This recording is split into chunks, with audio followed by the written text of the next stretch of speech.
and I don't really care too much about a lot of things. Generally, yeah, I mean, I'm on Yeah, this. in life.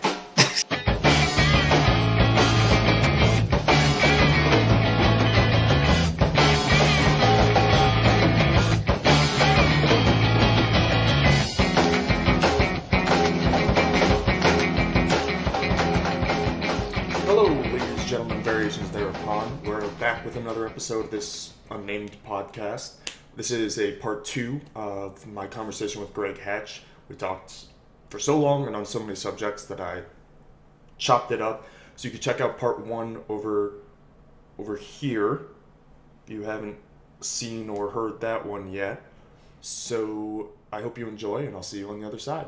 They say like another term for nerd is like creative obsessive. I feel like that's very definitive of what you do. Absolutely, and I think it's deviant from like geek, for example. Yeah, yeah. Not to like not to place additional justification or what is it promoting the old bully abuse terms Yeah, used yeah, in yeah. school. But the idea is so funny that like there is a difference if you like watch like Sweet 16 or like some 80s movies, like the way they use those words make a lot more sense. They actually have Yeah. purpose, you see. That's just a product of like basic language inflation. Like everything is pulled towards the center, and like everything scales. Like awesome is just like a thing that people say now, whereas a couple hundred years ago it was like the most superlative, like outrageous word you could say. I feel like that's, especially in the internet age, like it's so easy to speak hyperbolically and have the language just become completely meaningless so quickly.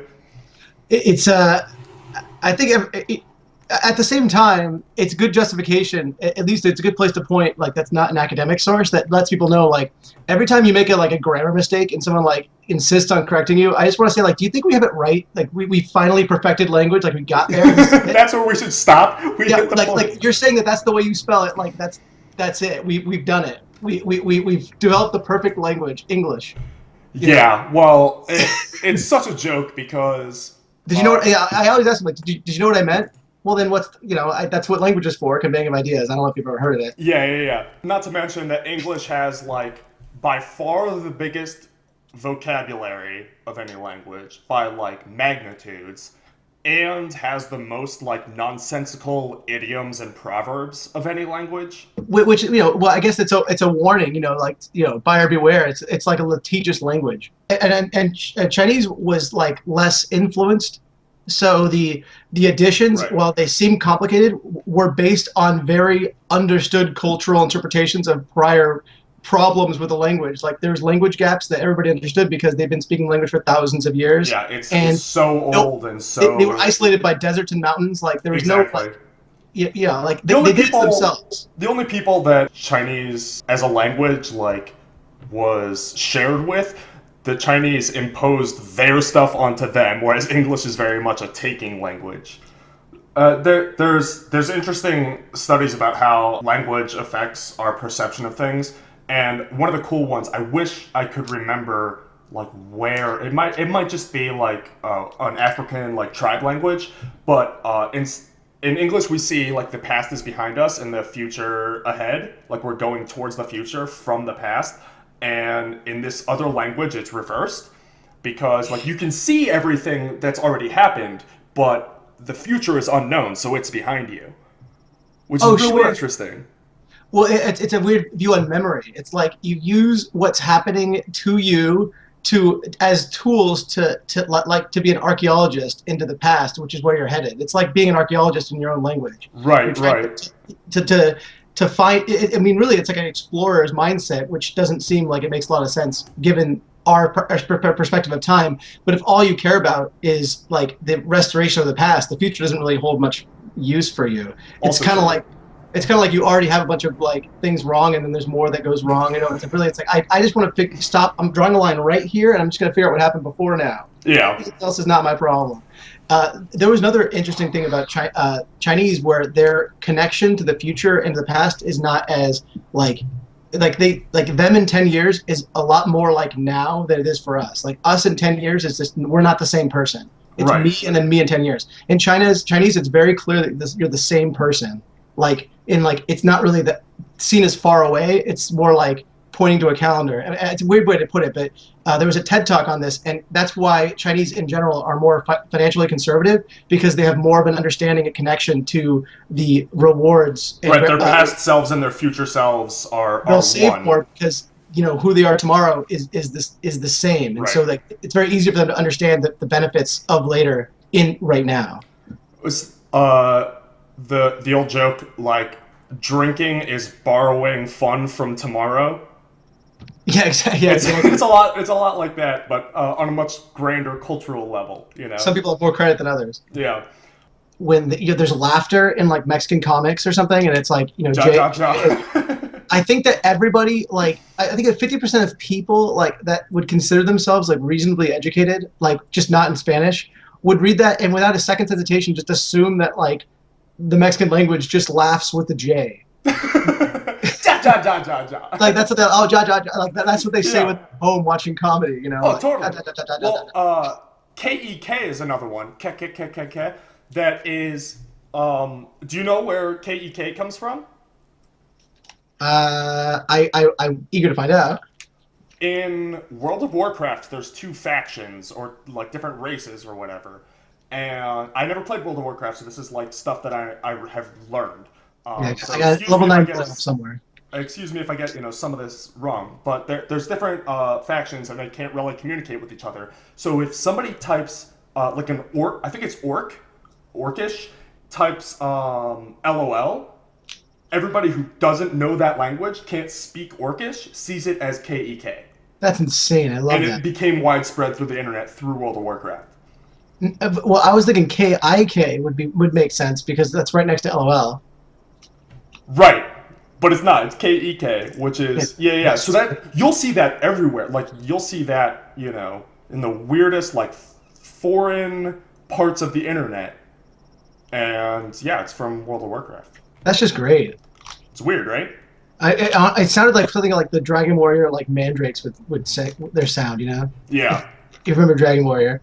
Well, there's a thing in like in StarCraft. WW is GG.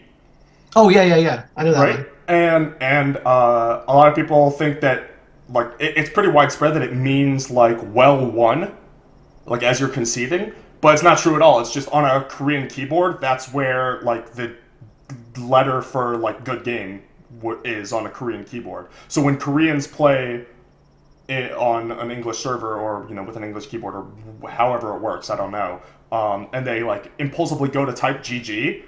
It just hits WW. It doesn't stand for anything. It just means GG.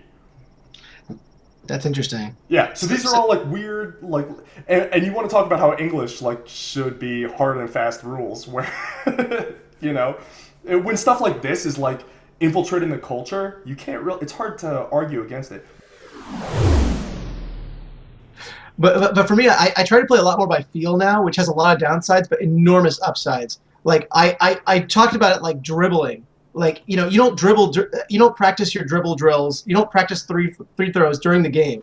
You practice them at home or like during practice. But during the game, you don't have time to think about what to do. If you're doing that, that means you're missing other parts of the match. And like ever since I've been focusing on those other things, and like right or wrong play is just not. It's not a good thing to think about. It's not productive. And I can count the number of times where I was really happy about changing my mind about, and it was a good thing. I probably like 10 times total that I was like, man, I thought about it for 2 minutes and I came up with the right decision. And it was I'm so glad I stopped and thought about it. I would have done the wrong thing. I honestly, it's hard to even come up with an example. Well, there's two like factors that go into that. One is you've played a lot of Magic in your life. So your instincts are going to be more honed. If you that's terrible advice for somebody that's been playing for a year, right? Well, okay. Well, I'll take you as far as like as long as you are doing your homework. Like if you're not doing your homework and playing by intuition, you're just going to be playing. You're not going to be getting better. But like practicing during the game is. Well, that's my second point. No, because I think number one. Even if you're playing better, like your win percentage is higher, you're clearly learning less, right? If you're playing mostly on instinct. So I think that that's like a big part of it, right? Like you shouldn't at like F&M or whatever, like you should think through all your options because it makes you a better player even if your win percentage goes down some percentage of the, you can give up that equity because it builds you as a player as a whole. That was the second point I was going to make. But the first point is related to that in that you're saying play on your gut, but if you've only been playing Magic for 6 months or a year, your intuition isn't going to be as honed. You don't have that muscle memory to fall back on like you or I might, where we've been playing for a million years and have put in, the 10,000 hours. Right, and if our intuition's wrong, it's not that wrong, Yeah, Like, also very true. like we'll make mistakes that are closer to right than than you would if you're just doing the first thing that comes to mind Yeah. based on no understanding. This is another Jerry T quote. He like took a really long break from the game and then came back and was like grinding the Star City circuit. I basically asked him, like, do you think you are as good now as you were before? Because I was having some struggles of, like, I knew I wasn't as good as I was. He approaches the game very differently because he used to be very technically sound, and now he was less so. So he would give up these, like, 1 or 2% edges here and there. But, like, he viewed the game as a whole from a much higher, like, bird's eye view and was able to convert positions that he might not have been able to back then. Even though his technical play, he'll give up small edges, he would never like attack into lethal or whatever. Man, that sounds so familiar. Loose analogy alert. But what I heard from that was that, like, basically, as a player, given that example you just gave, it's like I was climbing a mountain, and then like I reached a certain point where I'm gonna just ski down. Yeah. And so like it's like, okay, I'm not I've peaked at this. My end game thinking is over.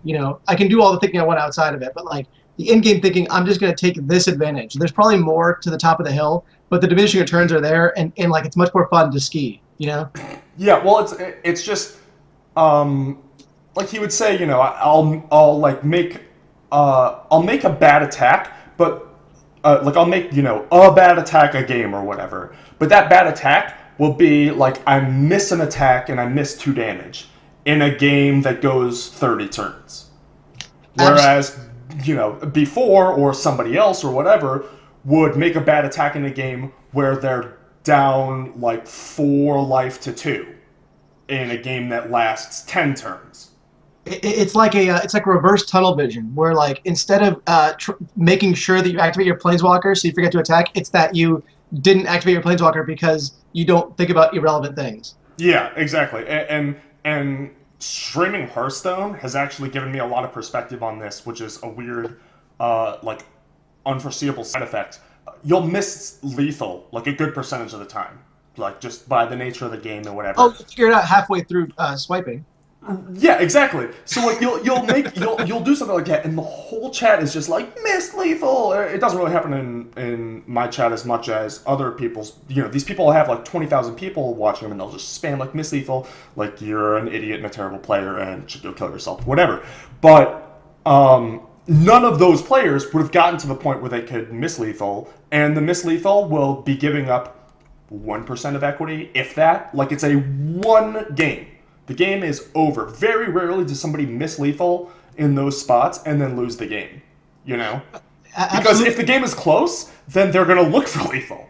But since the game is a blowout anyway, you're up 6 cards, you're at 27 life against somebody with 1 card in hand. It does not matter. It's like a calculator, right? Would you rather have a calculator that takes like 30 seconds for each input? For each result to come up, but it's always accurate, or would you rather have a calculator that happens instantaneously, but like every 20 times it's 1% off?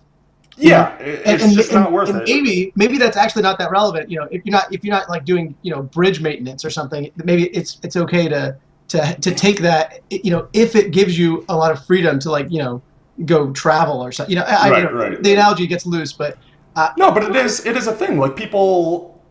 They'll see the miss lethal or they'll see like like they'll put an extra damage on one of their minions for no reason or whatever.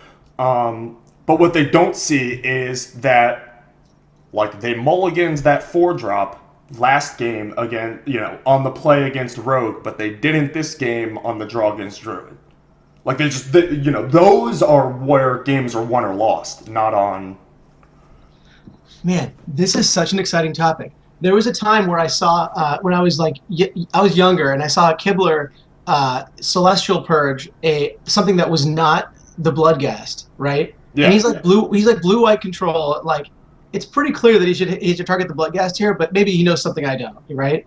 And he ends up losing effectively to the Bloodghast, kind of. Like, he had a Gideon, and what I realize now, looking back, I hadn't really thought about this before until you brought it up, is that there was a lot going on in that game, and the kind of mistakes you make are going to be the obvious ones, because it's the obvious ones that are the only ones that can be claimed to be mistakes in the first place. Right. It's difficult to go the other way and say, well, it's the mindset that made that mistake that allowed me to have him run his morph into my 2/3, that allowed him to feel like he could tap out a turn before when he couldn't. Like, these are the things that you can't do with a personality that is going to be structured on doing the right play that's more objective. Not to say that mistakes are a good thing, but there's so many technically correct players that make glaring mistakes that are hard to justify without the context of this person's trying to figure out how to make them think he has a fog in his hand that he doesn't even have in his 75. I was going to say, a lot of it comes from retro,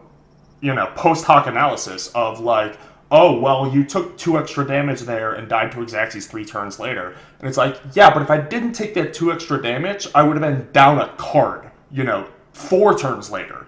Right, and you should have seen what I did to this guy 3 turns before. To get me into the Dude, this game was over.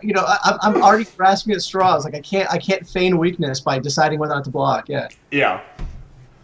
It's That's one thing I decided to do too is figure out ahead of time, while it's their turn, and then into my turn, I'll figure out what it is that I'll counter.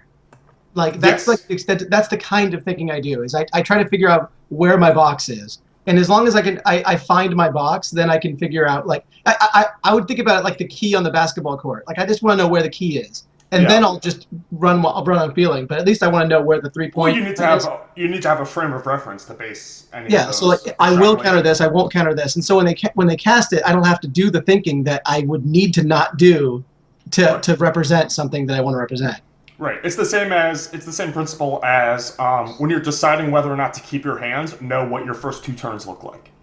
Oh, sure. Or what a good draw would look like, or whether your lands or spells is actually a good thing or not, because that happens a lot too, where you'll have spells 3 lands, and you think, oh, lands or spells, all good, and it's I don't know about that, man. You could do better than this perfect 7-card hand, with spells and lands. I don't think you really drafted a homogeneous stack. Well, there's a lot of matchups like that nowadays that are very progressively interactive. If you're keeping lands and spells, you'll just lose some percentage of the time. Whereas if you mulligan, you'll lose some percentage of the time by going to 4 and missing land drops or whatever. But it's a number crunching thing. For the most part.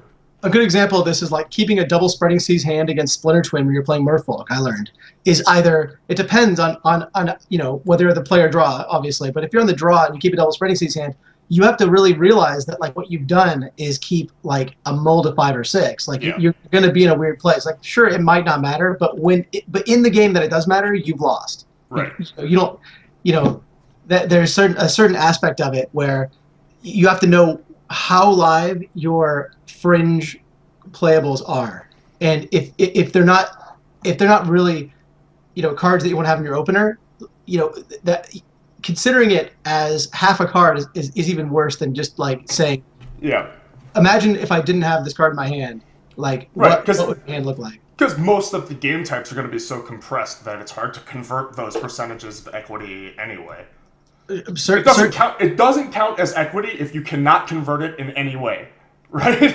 That's not actual equity. That's theoretical nonsense. I was going to challenge you on something. It's very similar to this. Man.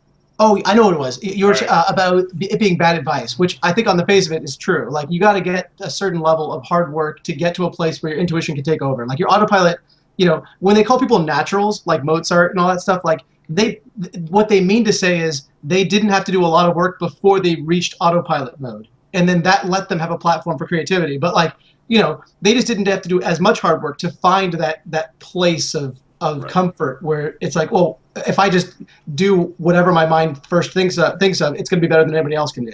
Right. Like right. that's like this place. And so, but the work was still a prerequisite in that he had to learn how to play the instrument. And Right. in Magic, the instrument is like, it's like an orchestra. Like mono red players are like tuba players. You can play the clarinet, but really you won't have the insight you do from a tuba. Like a trombone, you can't just stop it on a B unless you've played it a lot. There's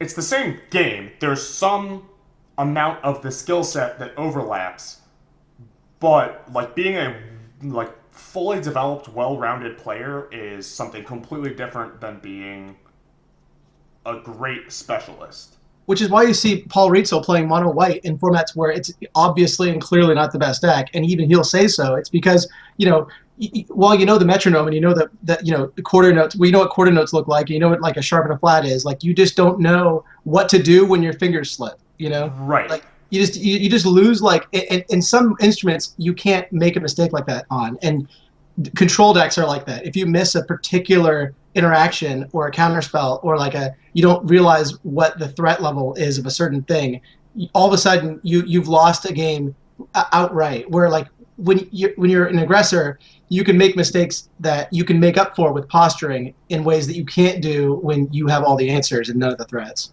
Right. It's another like very very linear strategies versus very any deck that you're not like well versed in. If you reach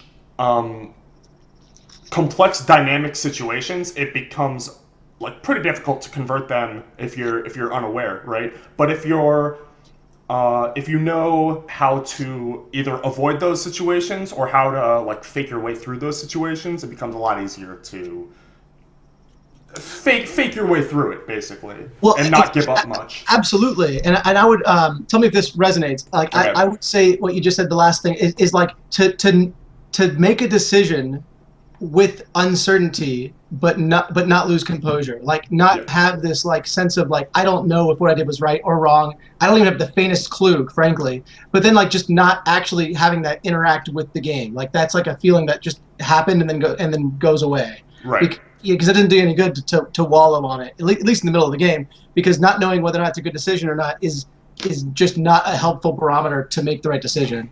Right. Yeah.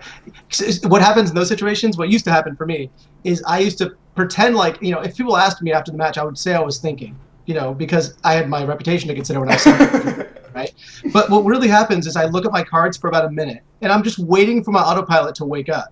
Like, I'm just waiting for, like, my instinct to tell me what to do. Because I don't know. I'm not going to think of the idea. I'm not going to figure out. No, you're just trying to, like, input information until something inside you acts. Yeah, it's like Rob Livingston, like, trying to leave the cubicle in Office Space. And, like, the computer's, like, powering down. And there's all these loading bars. And I'm just, like, staring at my hand, like, anytime you want to tell me what to do, I'm ready. I certainly don't know. Yeah. Well, subconscious, where are you? Again, and I'm going to bring it back to, well, before I bring it back, another thing we're talking about, specialists or playing like a white Whitney deck every time because it has more leeway in those dynamic situations. You impose less of those situations on yourself, as well as are more able to navigate the ones that do come up. There's also a give and take of if you're a specialist or somebody that just doesn't have the time or whatever to put in. There has to be a tipping point of where the equity you give up in not playing the best deck or a good deck exceeds that of the equity you give up by not playing the deck that you know how to play better than everything else. That's the most salient way to put what that's an amazing summary. I can just list off a bunch of situations that I felt like this personally for. One is gifts ungiven. I can't play gifts, and I can put the time in to figure out how to play gifts, but I don't know how to play it right now. And there's a PTQ tomorrow, So I'm not going to play Gifts. I'll play Right. something else. But really, I should probably just learn how to play Gifts. But who has the time? Right. Like that was like really obvious. And like the downside of people that know how to play Gifts versus like you playing White Weenie Isamaru or whatever, like is just like so egregious. But you can Yeah, beat Gifts you can't players who win. just borrow the deck. Yeah. They just borrowed Gifts. You can beat the shit out of them with anything. Yeah, you're free rolling so much equity by playing something that's so much better or so much more well suited for the tournament or the metagame or whatever. The example that's popping up into my mind is the Star City, not Invitational, the Players Championship, where it's a 16-person tournament, closed tournament. You know everybody that's going to be there. Half of it is Legacy. You know everybody there and like what the ranges of decks that they could play is. Yes. And Ross Miriam shows up with elves. I mean, are you even trying? It's like if Alex Magilton is in the 16 players and you don't sideboard some you don't have major grudges. Yeah. Put some major grudges in your board. You're going to need them. All right, you're going to want these in your board. Look, I know everybody that's in the tournament. They're all going to play either like Lightning Bolt, Swords to Plowshares decks. Entreat the Angels counterbalance decks, or combo that's faster and more consistent than elves. And they interview him, he's like, yeah, it's probably a bad choice, but it's the only deck I know, and I'm just going to play what I know. It's like, no, you're giving up way more by playing a deck you know than playing a deck you don't know that can actually ever beat any of those decks. Dude, man, check this out. All right? Elves is possible. The reason why Elves is good is because its plan B, when you know what to do, is so robust. So, like, it has one of the best plan Bs of any combo deck that exists, I think. If you know what to do. And it's not clear at all that you should natural order for Elvish Visionary on turn 3. It's not a clear, like, understanding. You better know what you're doing, right? Yeah. But those play lines are not the most intuitive. But I think in your example, if what you're saying is true, that he shouldn't have brought that deck, then I think the mistake was that his knowledge with Plan B is irrelevant against what he's expecting to face. Very true. So basically, all he's doing is playing a combo deck that anybody can play, and the Plan B that he's so good at isn't going to come up in the places where it needs to for him to have the edge. And basically, the one time it did was his on-camera match against Reed, and Reed just like played perfectly and got very lucky and beat him anyway. That happens with those decks. Like, those matchups are so bad for a reason. It's because they're great against your plan A and are quite good against your plan B. And these, again, this is an invitation. Like, these players are like, Elves is amazing against people that don't have a lot of legacy experience under their belt. Because if you fuck up a Brainstorm on turn 3 against Elves, you're gonna lose. Reed Duke is not gonna fuck up that Brainstorm. Dude, that's why I don't play Ad Nauseam no matter what. Because stacking a Ponder to have the best go-off odds is like 5% of your equity. And so I cannot have that kind of stuff on my conscience. The pressure on you is too outrageous. And if you can notice a pattern too, the only times I've ever done well in events are when monocolor decks happen to be also the best deck in the format. So like all my PTQs I've come close to top 8 or top 8 with are all just monocolor decks. At the Invitational, I used the same 12 islands in both formats. It's just that's what it takes for me to succeed, is to have like the winds of change to go my direction. And it's not because I'm incapable of being better with the other decks. It's just the nature of my current set of skills, such that if that could change if I put the work in, and whether I will isn't relevant. But those are the tournaments that I've won are the ones that literally have to be conducive to the decks that I can play, because I'm not changing the deck I'm playing. That's for sure. Right. Well, that's a lot of what defines specialists, right? And that's a lot of what people think that why specialists are bad, or why it is bad to be a specialist, is because you're only good when that deck is good. It's like, yeah, but when those stars align, first of all, when those stars do align. Yeah. Like, there are points where a white aggro deck is gonna be the best or close to it, like very highly competitive. Passable enough, exactly. Exactly. Those stars are going to align. It's not like you're playing a deck that needs an exorbitant amount of like extraneous factors to all line up perfectly. Like it's a very real possibility. And B, when those stars do align, like you're very good. Like your equity in a tournament is very high.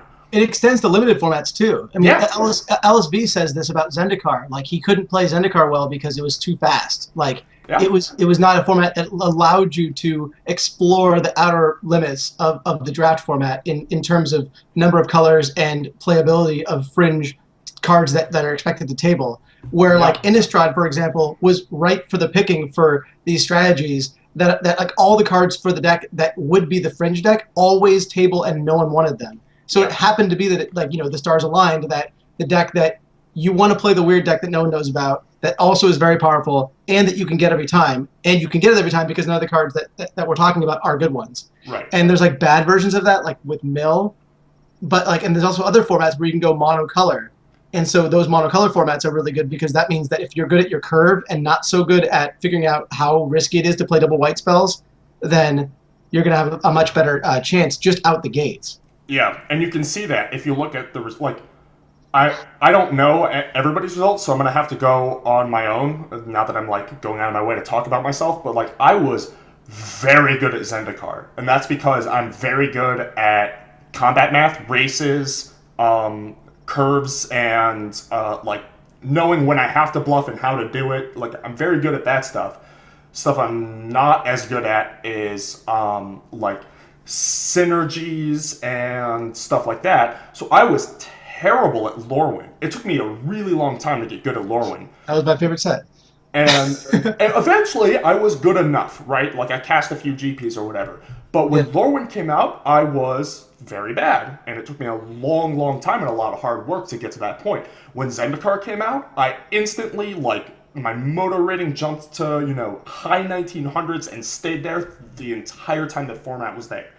And that's one of the few things about us I think that is absolutely polar. Like I couldn't win a match in Zendikar, and honestly, any knowledge you have about limited is just that's outside of fast, efficient deck building with understanding of removal and combat tricks, and the idea of who's who's winning the race. Right, like, right. You know, 5 cards down to the deck. Like if anything besides that knowledge is a waste of your intuition, because you're going to have these thoughts that are just nonsensical, and you have to ignore them because this format is not, you know, you're passing Riverbow with 10 cards in the pack. You know, it's like this is not something you can do in any other format because that, you know, Riverbow is not a card that's, you know, remotely beatable in a regular format.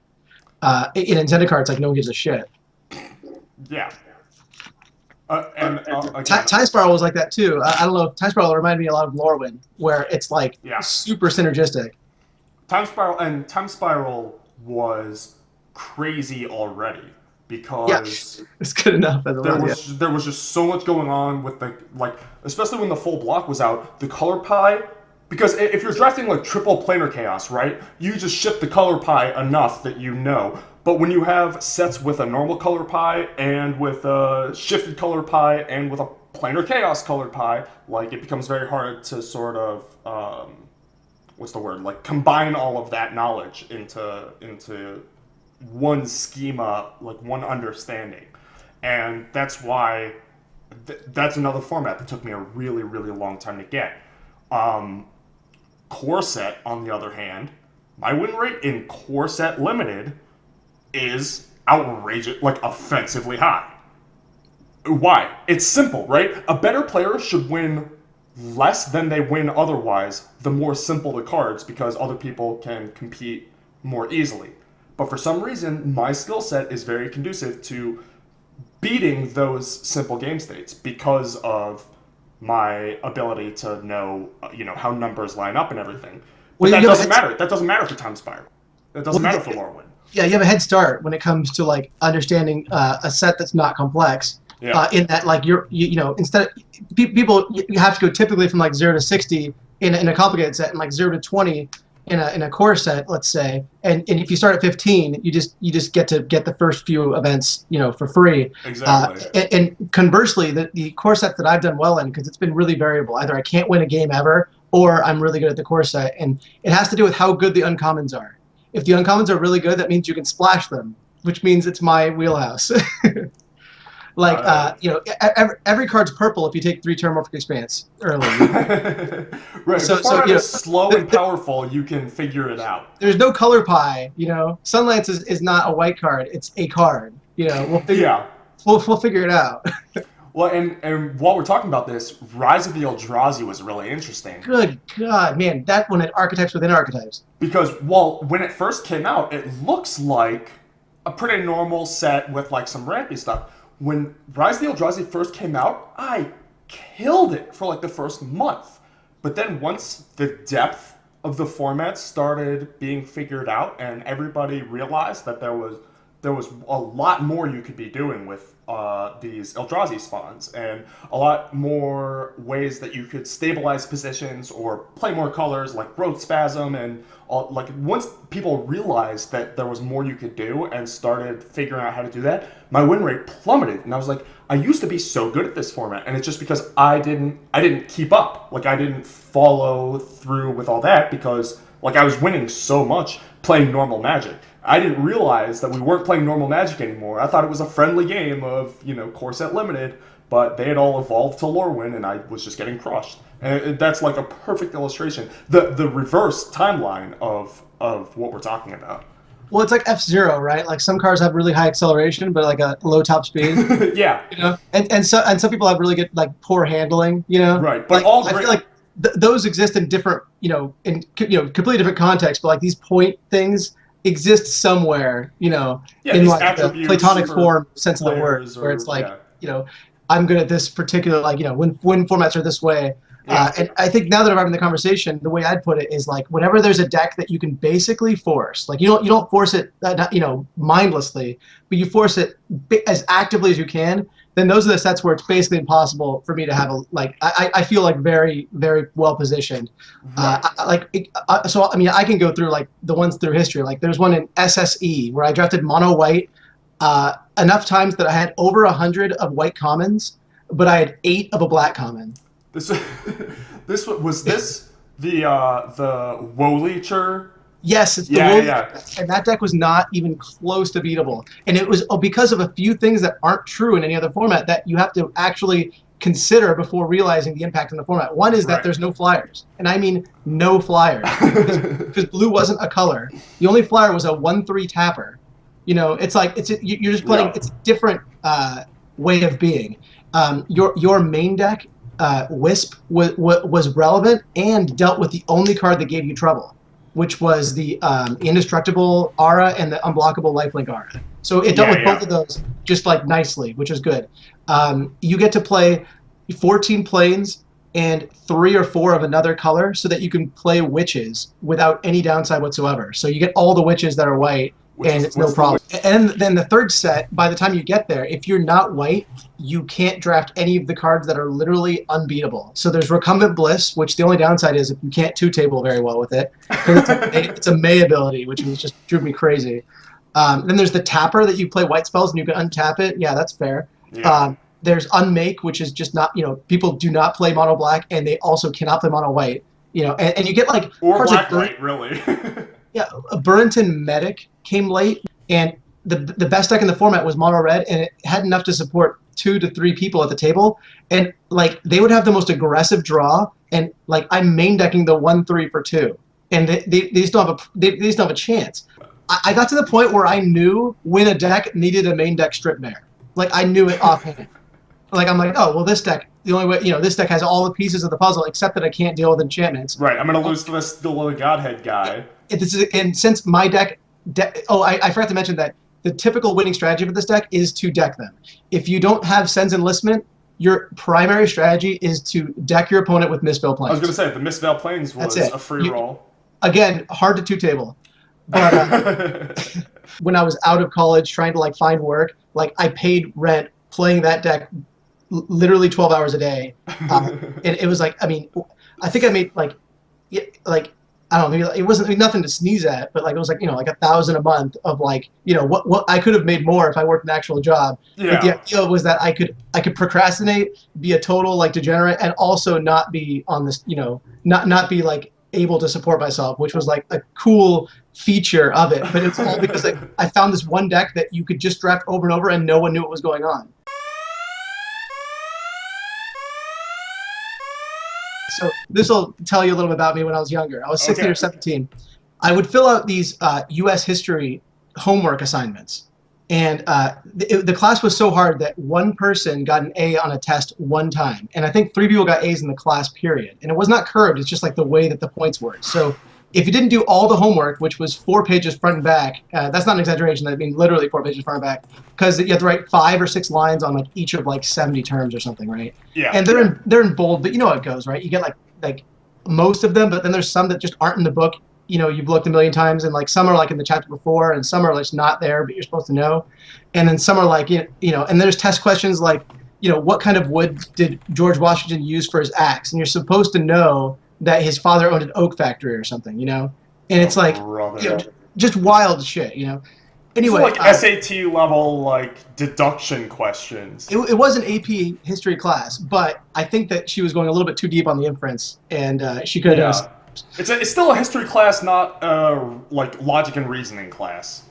Definitely, and at the time, I think she thought she was doing us a favor, and maybe she was, you know, depending on, you know, who was getting something out of it. Like, well, she knew you were going to try and try your hand at professional magic, so... Yeah, I don't think a better teaching style would have landed me in a different place in life, so I can't say that it was bad intrinsically, but I don't think that it was the right method for, you know, the general populace or just like people in general. I don't think many people would get the hard knock perseverance that, you know, she was hoping would be maintained from this hard work. And so I didn't mind, but what it meant was that you had to do all your homework all the time, which is a foreign concept to me. Usually I just don't do homework ever, and I do a bunch of like tests, and I put my head face down in the, you know, on the desk, and the only people that woke me up were substitutes, because they just knew like this is just what this guy does, you know.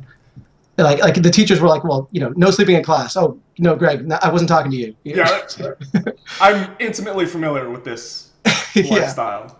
Yeah.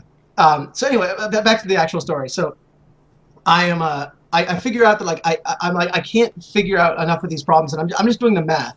Something's got to give. Yeah. Right? I'm gonna get a B or a C in this class if I don't actually find these words that aren't in the book. Yeah. So I start like with like a little like a charity campaign, and I kind of leave them blank, and she marks them wrong, and okay, whatever, right? Next time I write in like, you know, all right, Miss Pruitt, like I'm sorry that I couldn't find the answer. I looked all over the place. Like, if you could let me know like where it is, I would love that. Please see me. You know, I would like to know. And I wrote it down on like 4 different questions, and I got it back with full credit. So, but I was wondering, like, wait a second, like, what happened here? Did she see it and have mercy? That doesn't sound right. Like, I feel like she would have wrote something on there. It doesn't sound right. So I'm just gonna do it again. Is this the like Kobayashi Maru or whatever, where like the only correct answer is to not try, like, say this is impossible? You got it. Okay. So I go, you know, I do the same thing in like 4 questions. I like do that, and I get full credit again. And this is really great. I'm like, well, this is like, I needed this, you know, and also like weird because I didn't get those questions right. So then I tried on like 8 problems. I just, you know, I knew the answers for some of them, but I just had to like expand to see what I could get away with. And so 8, you know, out of like 50 or whatever, and those 100% again. And I'm thinking, well, all right, let's just try this. Let's just tone it back. I'll go back to like, you know, the only ones I can't find, but I'm going to fill it in with like the wrong answer. Like I'm going to, instead of like, you know, Abraham Lincoln, I'm going to put in something for like the Battle of Bunker Hill. Just like, oops, right? You're saying that you just recently got into QA. Because this is sounding a lot like... It's called, you have to isolate the problem and figure out what it is exactly that I'm exploiting. I know I'm exploiting something, but what is it exactly? This is the most QA story I've ever heard. Well, first of all, I can't believe you haven't heard the story, because you do not even know the half of it yet. I mean, literally, the story's half over. Oh my God. But my favorite QA joke by far was this one where this guy's like, a QA analyst walks into a bar, orders a beer, orders 10 beers, orders -1 beers, orders a lizard, orders 999 beers, you know? Yeah, orders a... orders an apostrophe. Yeah. Anyway, so I do the wrong answer, and she marks it right again. All right, and then I'm like, okay, the wheels are off. Like, I think at this point, I'm just going to write gibberish that cannot be mistaken for actual effort. Yep. Like, so I'm writing, like, I went to the store, bought oranges. They were $1 each. I tried to sell them for $1. They went down in price. Like, I'm so, right. This is the time where I'm like trying to like wheel and deal magic cards. So I'm all like supply, demand, market. I'm selling sunglasses at swap meets on weekends. This is like, I'm just writing like all this like gibberish about creative writing on your history test or history homework. On some economics thing. Yeah, exactly. And so I'm having a blast just writing about it. It's like almost like a journal framework. Well, she's clearly not reading it, right? Okay, so when she marked the nonsense correct, I straight up like went all the way, and so I stopped answering any question for any reason. You don't even do like the first 6. I used to do like the first page. Okay. And then I couldn't be bothered. So effectively, the entire thing was a literal like it. If you were to take random words from random websites and I just put them onto the paper, and I'm writing them down in lead, pencil, right? And eventually I get to the point where like, she's always got 3 in rotation. So she's got 3 that are going back to her and she grades them over time and she hands back 1, we give her 1, and she's always got 3 behind the desk somewhere that she hasn't graded yet, or she's graded but hasn't given back yet. Yeah. And so I figure out that if nothing's wrong, usually when they're wrong, she marks them off with a red pen, right? But if nothing's wrong, then there's no actual marks in the last 3 pages. Well, that's good. I can just reuse those. And, so I just replaced the front page only. And I erase her out Battle of Bunker Hill and I write in Abraham Lincoln or whatever the difference was, right? And if the word was shorter or longer, I just wrote like if and but, if the, if to, but. Right, like when you scratch out something and write like A, B, C, D, E, F, so they can't see what you wrote. Like, anyway, God. So I end up doing that for a while, and I just cannot be bothered with this, and I am upset that I have to even write 1 page of fake material while using the same gibberish from like 3 weeks ago over and over again. The front page is like crisp new, and the back ones are a little bit grody, right? Because I used the chronological order system in my backpack, which means I just put the paper that I got newest in the front, and so everything's like very, very messed up. But I'm on top of the world. I'm clearly untouchable. You broke it, yeah. Where I realized that like I don't even consider the idea that I can get caught because I think so little of this teacher at the moment. Like I think that like I could get away with anything. So there's no real need to be careful in the traditional sense. All I gotta do is follow this very strict set of rules and not have any sort of situation arise that would change her behavior. Right. And it wouldn't matter what I did. I don't think that crusted up paper is going to do that because she's clearly not reading any of it. All that she does, I figured out, by the way, if you skip a number or you do 36 when it's supposed to be 38, then she'll mark 2 wrong. She just counts the number and then sees that there's text. So I can tell she's doing this during Law and Order. Because that's the only way that you see the numbers but not the text is if you're watching a movie or something. Yeah. And so I'm like, okay, this is perfect. I got it. And then I asked her, can I just do this like on a computer? Can I print my work out? Like I'm just so lazy. I don't want to do it. The period before, I don't want to write 1 sheet of new creative writing material. I don't want to write my journal entry for the day. So I just go to the computer lab, print out. I copy paste Einstein's theory of relativity, and I just tab in the terms for the history assignment. So like there's like equations in the middle of my assignment, like like there was like a picture I had to delete, as long as you are doing your homework. Like if you're not doing your homework and playing my intuition, you're just going to be playing, you're not going to be getting better. I just did not care, and I only had 10 minutes, so I had to do this pretty quickly. And like the library system was really difficult to get set up, so like it took longer than I thought. Anyway, but they ran out of white paper, so I had to put an orange sheet of paper on the front of white paper. So I have 4 pages of white paper and then an orange piece of paper on the front. That's a little risky. Well, I figured, who the hell is going to count this, right? Well, okay, she looked at that one, and then and I can only imagine the horror on her face reading this, okay? Because at the time I didn't quite get it, but think about if you're the teacher here. See, no, I'm going to pause you because going with the orange paper, I don't know this story, but I knew that was a mistake. Oh, yeah. because it's such a change of environment that like any small red flag is then gonna like snowball into further investigation, which then fucks you. Yeah, you say further investigation. That's kind of generous. I mean, honestly, investigation and anything. All she has to do, and I didn't really realize what kind of ice I'm walking on. You know, in retrospect, she has to read like 4 words. You know, like yeah, it's all nonsense. That well, that's what I'm saying. This orange, you tried to brush by it, but as soon as you were like, yeah, a different colored sheet, I'm like, you're busted. So and so she, you know, she obviously was, I would imagine, very upset. Well, yeah. Well, she finally sees it, and she has to think, how long has this been happening? Absolutely, and she has the 3 I already turned in. Okay, so and you know, and she's not the kind of person that would like think to herself like, maybe I did a disservice to my students. Like, I shouldn't have not read this. Like, look what it's done. No, it's she was the kind of, she was very self-righteous. Like, this is a person that's cheating, and I need to like teach a lesson or whatever, right? Yeah. It didn't surprise me because like that's what people did when they were teachers. Anyway, so I get called into the office to explain myself. You know, my parents are there. My dad is like embarrassed beyond belief that this is even happening to his son, you know, because like he's trying to be a nice, you know, I'm in Boy Scouts, like he's trying to just raise a nice guy that follows the rules. Like, you know, he's an accountant, he just wants to follow the rules and do everything the moral right way. And so this was to him like doing drugs or something. It's like, why would you do this? Heavy shaming, yeah. Yeah, and you know, and what does it matter? You know, what do drugs matter anyway? But like, you know, it's just so interesting that like it was on the level of like people born in the 50s drug use. Anyway, yeah. So, so I'm in there, and I see the papers. Now, 2 of them have 100% crossed out and then 0% written next to it. Okay, which was already hilarious to me that she wrote 100 and had to fix it. Okay, and she didn't think that this was something like not to show her vice principal or whatever, you know, that was there with us, and so they're trying to get me, you know, suspended for cheating.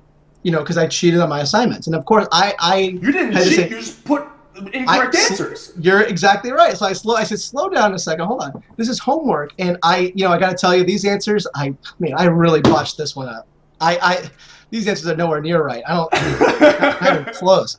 I have to study more. That's for sure. But these homework assignment answers for this assignment, this non-quiz, non-test assignment, was, you know, they're just not correct. I mean, these are definitely wrong. I deserve a 0, that's for sure. Oh, so a 0 is the proper grade for this, and this is not good work, certainly. But I mean, it's not cheating. You can't suspend me for getting answers wrong.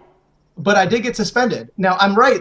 They didn't suspend me for cheating because I convinced them of that. But they weren't about to let me off the hook. So in true Al Capone tax fraud style, they got me for plagiarism. Because it was Einstein's theory. Yep. So I got suspended for plagiarizing Einstein's theory of relativity for the Battle of Bunker Hill. On your history homework. Yeah.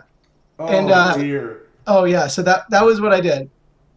And this happened again, like later that year with the chemistry test. He left, my teacher left the answer key on the desk, just chilling. Now it's like a 60-question test, you know, but he just leaves it out, you know, like it's like a hole punch thing. You slide over the Scantron, you just like mark them yes or no. Yeah. You know, yeah, right. You know, if you see the lead, it's good. If you don't, it's good. Whatever. Well, I would go up there and be like, hey, Dr. Priest, I just wanted to know, like, is there any extra credit I can do? How's my lab grades? Oh, do you mind if I just take a look at my lab grades real quick? I think I missed a lab. Oh man, which one was it? I think it was April. And the whole time I'm just staring at this answer key. And like, I you know, to me, I realized A, that B, B, C, A, B, C, D, A, B, yeah. Like, and I'm just trying to, like, I've already been memorizing decks of cards on road trips, you know? Yeah. So this is like just, you know, I have to occupy my time somehow, and I have this skill, you know, I've developed a certain set of skills, you know? Yeah. And so I was able to memorize these. And what I did, because it was graded on a curve, and I did not feel as though it was fair to the other people to get the highest grade in the class. So I would purposefully get like 5 or 6 wrong, knowing that I would get an A, but I wouldn't get the highest grade. Did you at least like read through the test and find the 5 hardest, or the?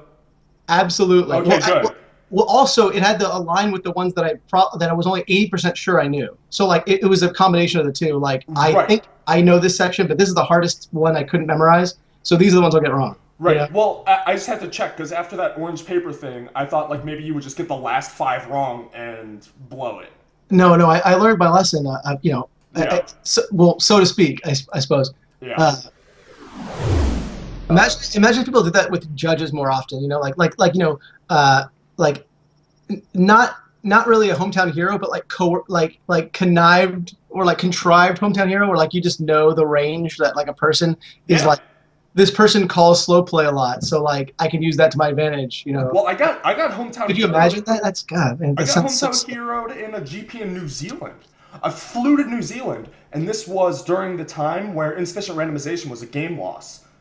And a judge was like watching, and my opponent got game lost for misregging.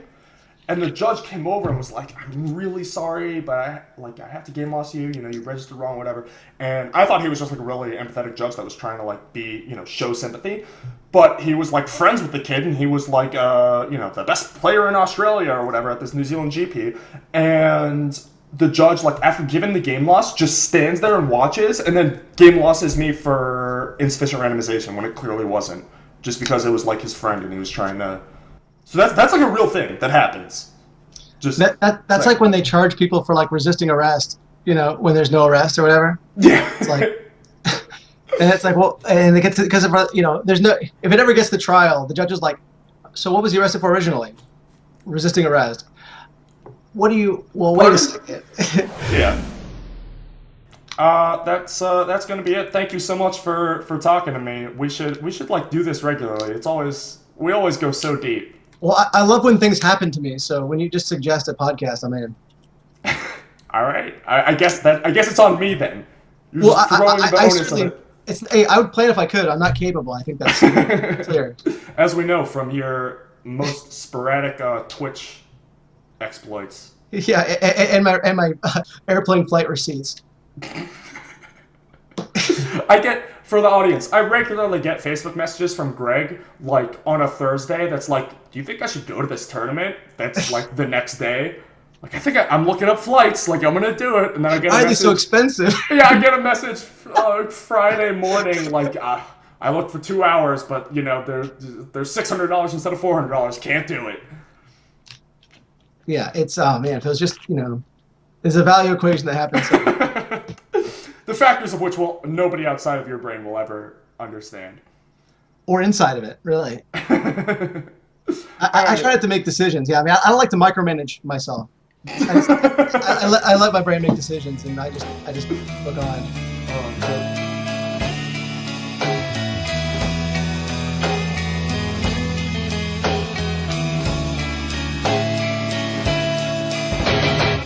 Hey everybody, post-production AJ here. Want to thank you for watching this episode of the Unnamed podcast. Shoutouts to Matthew Slazalowski for writing up. He wrote like 20 suggestions, but I only wanted to take one, so I went with the obvious. But yeah, thank you for your suggestion. You please leave your suggestion of what this podcast should be named. You can do it on Twitter or in the YouTube comments below. And I also made a Facebook fan page, which I'm basically going to be using as a blog, so you can follow that as well if you are so inclined. But no matter how you do it, let us know what you think of the show and if you want to hear more from Greg in the future. And until next time, here are some clips that did not make it into the final cut, out of context, with him being ridiculous. Oh, I didn't even understand that part of it. Like, baseball was something, I wore 2 right cleats one game. I'm a better sheriff on myself than any authority figure was, Like, I have to stop myself from doing all sorts of shit. I mean, I would hope that that's true for basically everyone. Oh, well, I mean, we wouldn't have any sheriffs. I imagine it's not much unlike if you get pregnant or something. Like, now you can talk about adult shit,